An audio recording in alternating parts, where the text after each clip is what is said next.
लगा के होठा लाले जब जाइले बाजार के तहना के होई जाला जिया तू सवार जहाँ जाई वही जब बवाल होखेला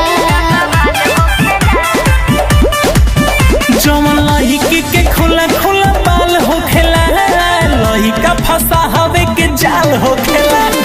लहिकी के खुला खुला बाल होखेला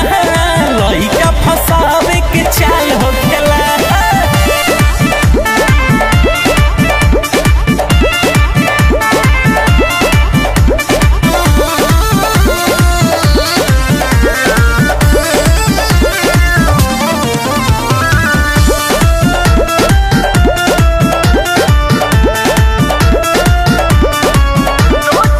दोस्त बा जवानी के सारा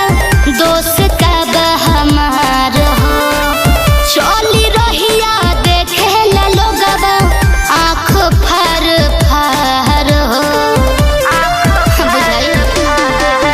होला लहिकिन के ना फरमाइश पूरा हल लहिको के लोभ में हो जाला बुरा बस दिलवा में हमनी सवाल होखेला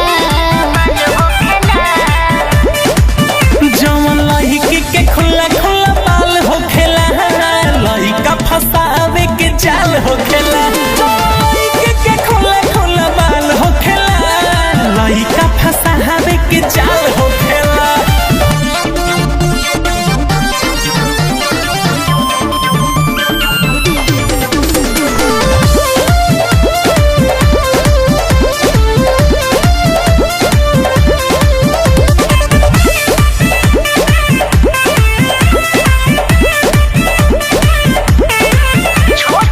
छोट